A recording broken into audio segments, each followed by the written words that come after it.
গণ অভ্যুত্থানে শেখ হাসিনা সরকারের পতন ও স্বাধীনতার 1 মাস উপলক্ষে সারা দেশে নতুন কর্মসূচি ঘোষণা করেছে বৈষম্য বিরোধী ছাত্র আন্দোলন। বুধবার দুপুরে টিএসসিতে আয়োজিত সংবাদ সম্মেলনে এ কর্মসূচি ঘোষণা করেন বৈষম্য বিরোধী ছাত্র আন্দোলনের কেন্দ্রীয় সমন্বয়ক সার্জিস আলম। এ সময় তার সঙ্গে আরেক কেন্দ্রীয় সমন্বয়ক হাসনাত আবদুল্লাহ সহ কয়েকজন সমন্বয়ক ও সহসমন্বয়ক উপস্থিত ছিলেন। বৃহস্পতিবার বিকেল ৩টায় ঢাকা বিশ্ববিদ্যালয়ের রাজু ভাস্কর্যের সামনে থেকে এই শহীদ মার্চ কর্মসূচি শুরু হবে। সার্জিস আলম বলেন, এদিন সারা দেশের প্রতিটি থানা, ইউনিয়ন, মহল্লা সব জায়গায় এ কর্মসূচি পালন হবে। যে যার জায়গা থেকে শহীদদের ছবি, বিভিন্ন স্লোগান সহ প্লেকার্ড নিয়ে এ কর্মসূচিতে অংশগ্রহণের অনুরোধ জানানো হচ্ছে। 250-টিরও বেশি ডিজাইন অপশন নিয়ে ওয়ালটন স্মার্ট ফ্রিজ, বোঝে আপনার প্রয়োজন।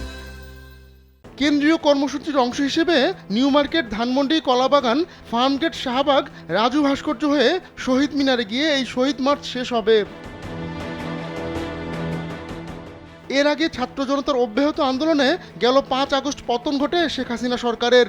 ওই দিনই ছোট বোন শেখ রেহেনাকে নিয়ে ভারতে আশ্রয় নেন শেখ হাসিনা।